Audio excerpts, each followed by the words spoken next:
Good evening, my dear classmates, friends, and our respected teacher, Mr. Somojit Khorai.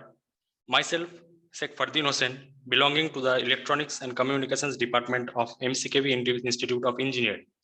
Today, me along with Ronak and Projasia are here to discuss in details and present about the various processes involved in environmental monitoring systems and their methods.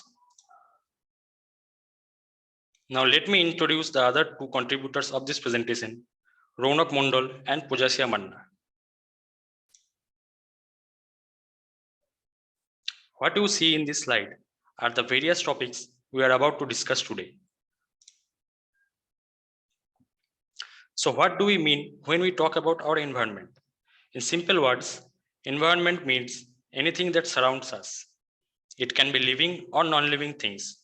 It includes physical, chemical, and other natural forces. They constantly interact with each other and adapt themselves to condition in their environment. Our environment is broadly classified into three parts, namely air, water, and land. Now I am going to talk about the various problems the present day environment is facing. The causes of air pollution are global climate change, stratospheric ozone depletion, urban air pollution, acid deposition, outdoor pollutants, and indoor pollutants. The causes of water pollution are sediments, nutrient overload, toxic chemicals, infectious agents, oxygen depletion, pesticides, oil spills, and excess heat. The main causes of waste production are solid waste and hazardous waste. Finally, the causes for arising food supply problems are overgrazing, farmland loss and degradation, wetland loss and degradation, overfishing, coastal pollution, soil erosion, soil salinization, soil water logging, water shortages, groundwater depletion, loss of biodiversity, and poor nutrition. Now we will know about environmental monitoring in details.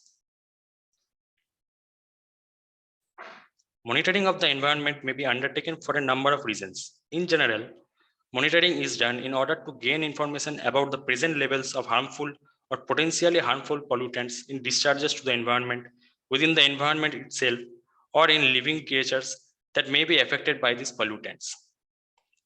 This definition can be expanded as follows.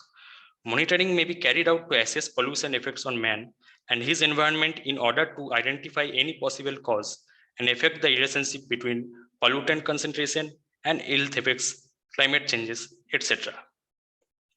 Monitoring may be done to evaluate pollution interactions and patterns. Also, environment monitoring is needed to assess the need for legislative controls and emissions of pollutants and to ensure compliance with emission standards.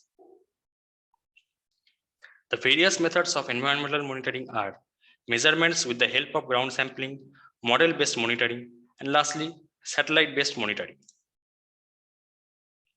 Now let us discuss about air pollution monitoring and how it is carried out in details. In this topic, we will learn briefly about how air quality measurement is carried out and the devices and instruments involved in the process. So why is monitoring of air done in the first place? Monitoring is done to keep a track on quality of air with a view to collect information and improve it. The best indicators of contamination are sulfur dioxide, smoke, and suspended particles.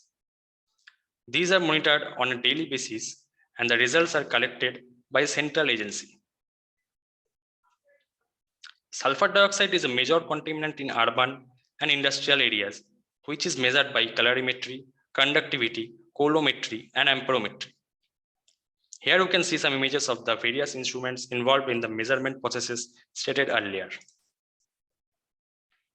Smoke index. A known volume of air is filtered through a white filter paper under specified conditions, and the strain is measured by photoelectric meter and expressed as microgram per cubic meter of air. Grit and dust measurement. Deposit gauge collect grit, dust, and other solids which are analyzed monthly. Now we will know about air quality index.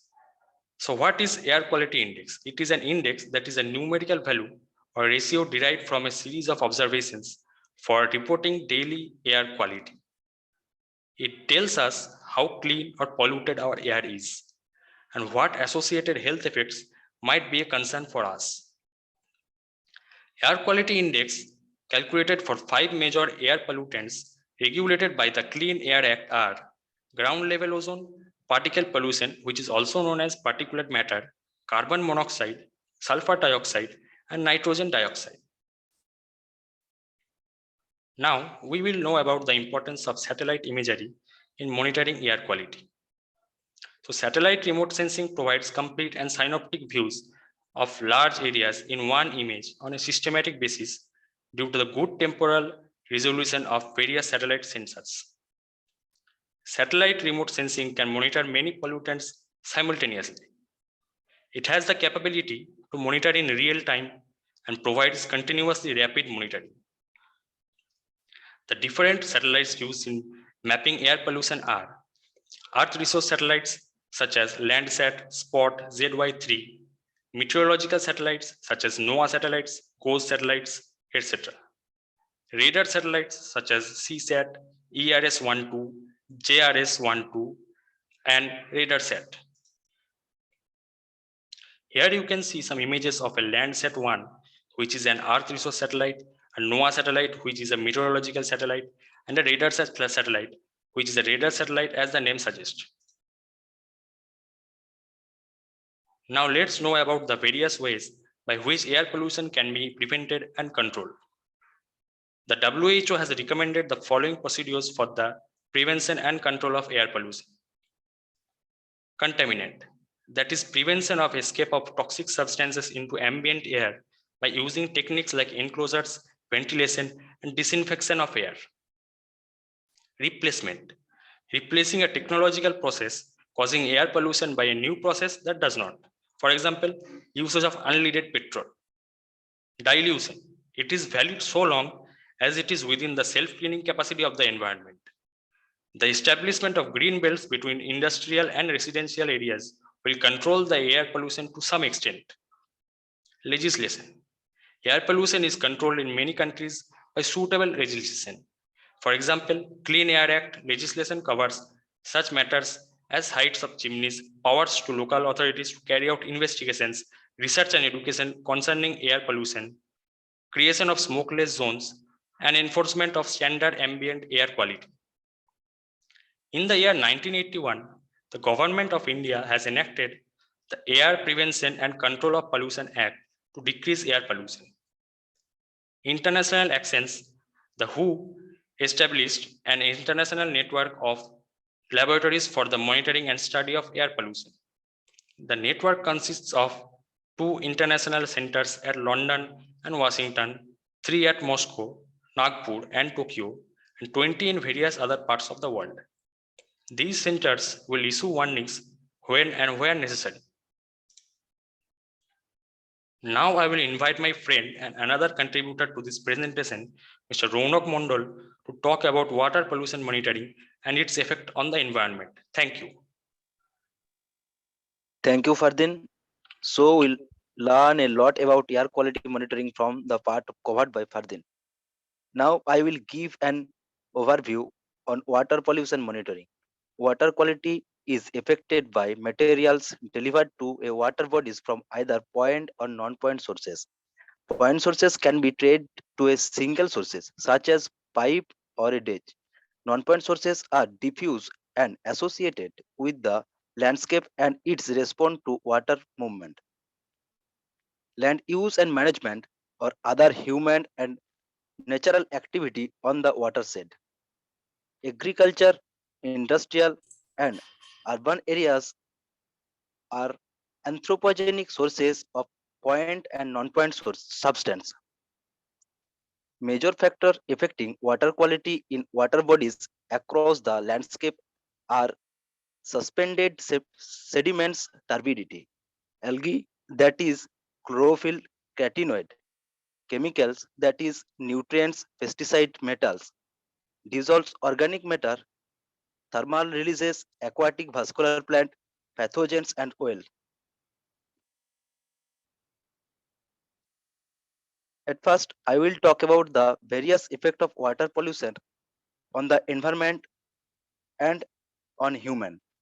Waterborne disease such as diarrhea, typhoid, etc. Eutrophication, the organic matter dissolved oxygen, biomagnification, high level of organic chemical, acid, salt, and toxic metals can make the water unfit of drink, harm fish and other aquatic life, and reduce crop yields. Thermal pollution, heavy metals poisoning, for example, arsenic and mercury poisoning of water, and sediments which increase the turbidity of water.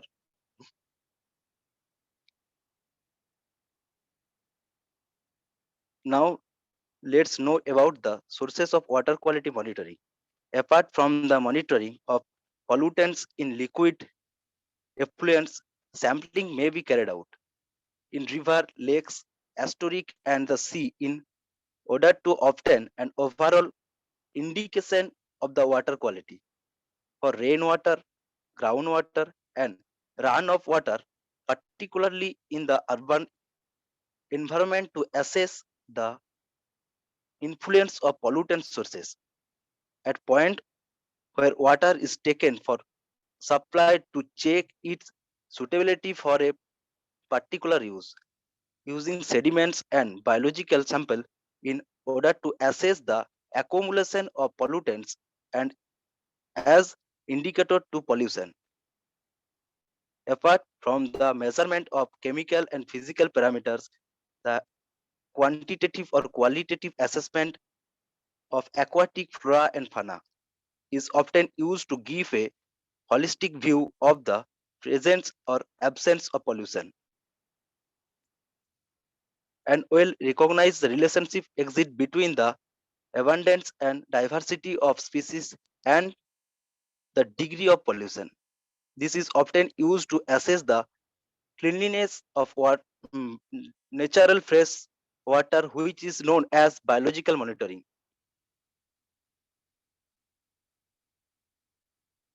From the user point of view, the term water quality is defined as this physical, chemical, or biological characteristics of water by which the user evaluates the acceptability of water. There are three water quality parameters as flow. Physical parameter such as solid, color, temperature, turbidity, conductivity, density, odor, and tasty, etc. Chemical parameters such as pH, alkalinity, acidity, total organic carbon, phenol, pesticides, hardness, chloride, etc. And biological parameters such as most probable number of count. Water quality standards serve as the foundation for the water quality based approach to pollution control and are a fundamental component of water management. Water quality is general descriptor of water properties in terms of physical, chemical, thermal, and or biological characteristics. It is difficult to define as a single water quality standard to meet all use or user needs. There are three categories to standard: stream standard, effluent standard, and drinking water standard.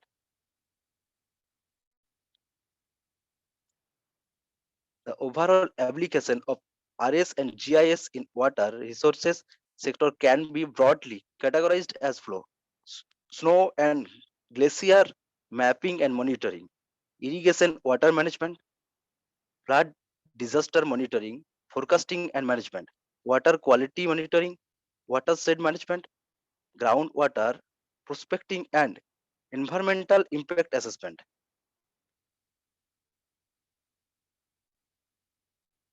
The snow cover built up and the depletion can be detected and monitored from a variety of remote sensing platform as flow. The glacial lakes are easily identifiable on multispectral satellite data of medium resolution 24 to 30 meter and fine resolution 6 meter. Cloud and snow bound areas appear similar in standard FCC image, which is resolved through SWRI bonds respond in which snow cover areas have low reflectance.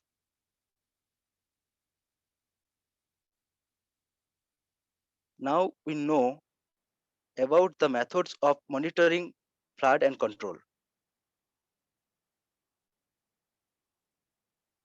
The remote sensing of floods is carried out through three important phases. During preparedness phase, using historic satellite remote sensing data acquired during floods, it is possible to provide the chronicle floods prone areas in the form of a map showing severely affected, occasionally affected, etc. Using flood inundation model in GIS environment, optimum evacuation plan can be generated of the carrying out rescue operation.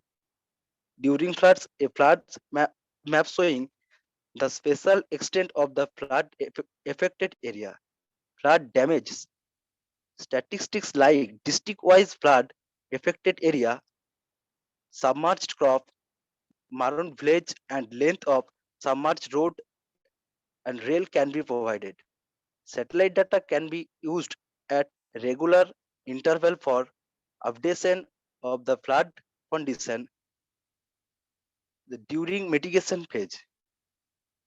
Using high resolution, historic and present satellite data mapping and river configuration and flood control work and studied of bank erosion can be carried out.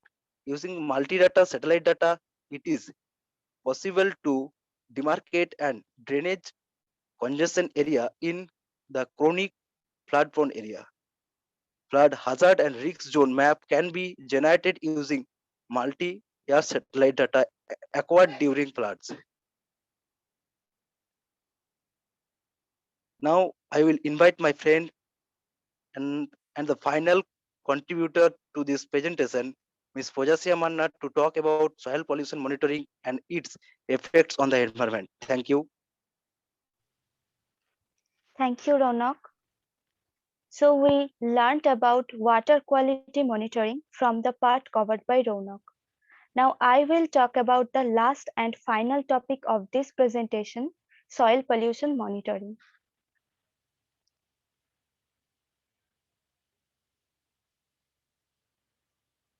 At first, I will talk about the probable sources of soil pollution.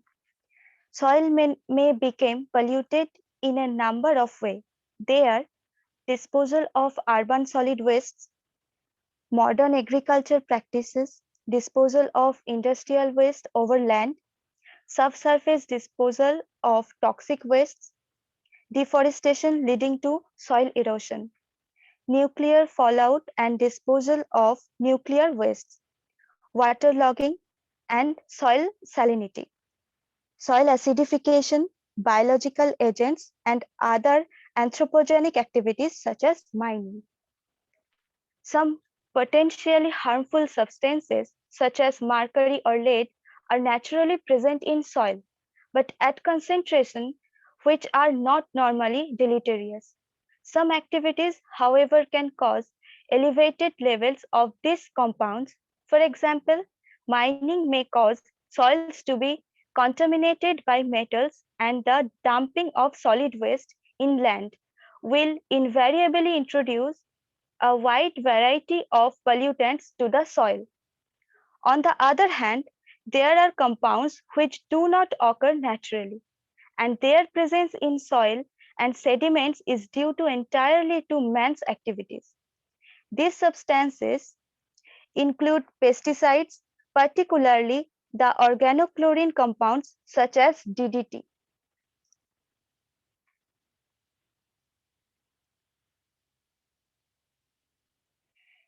Remote sense, Fardin?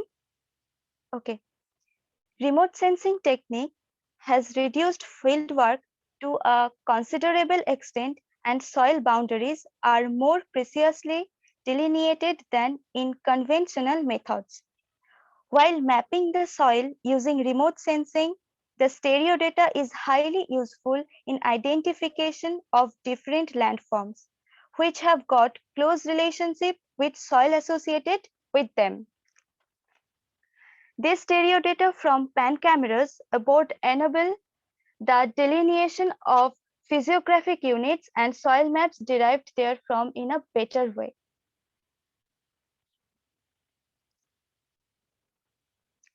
Due to improper management of soil and water resources in the common areas, the problem of salinity and waterlogging are reported to be on the increase. Information on the nature, extent, spatial distribution, and temporal behavior of areas underwater, logging, and salinity is essential for proper management of irrigated lands.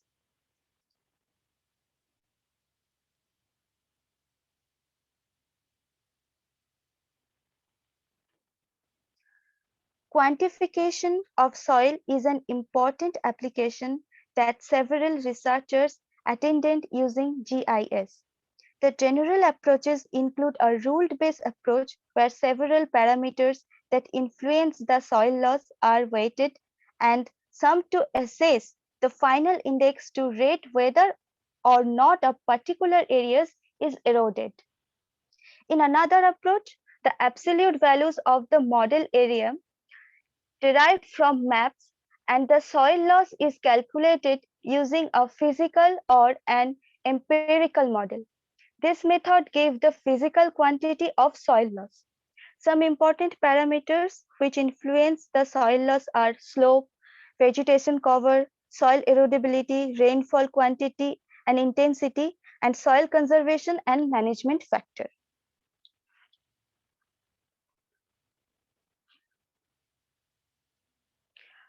Finally, we will get to know about the various devices used in remote sensing of landslide mapping. Very high quality resolution imagery of QuickBART, EcoNose, Cartosat 1 and 2 has become the best option now for landslide mapping.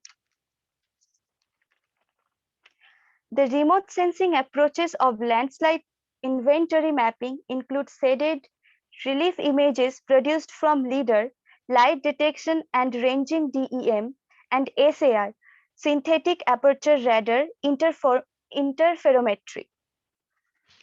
LIDAR is an active sensor and the signal from the sensor has capability of penetrating through the tree crown and thus provide data about the subtle elevation variation of the bare ground. SAR images are useful in identifying critical terrain such as fault and slope characteristics. Another advantage of SAR over optical sensor data is its all-weather monitoring ability.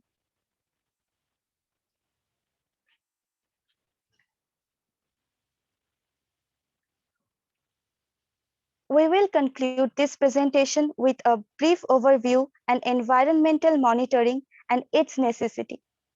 Environmental monitoring is critical to the protection of human health and the environment. As the human population continues to increase, as industrial development and energy use continues to expand, and despite advances in pollution control, the continued production of pollution remains inevitable. Thus, the need for environmental monitoring is still great as ever. Continued advances in the development and application of monitoring devices are needed to enhance the accuracy and cost effectiveness of monitoring programs. Equally as important is the need to produce more scientists and engineers that have the knowledge and proper training required to successfully develop and operate monitoring devices and manage monitoring programs.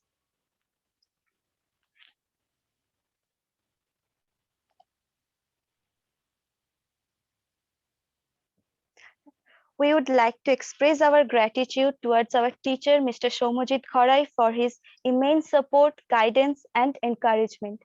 Also, thanks to him for giving this opportunity to work on this wonderful project on environmental monitoring system.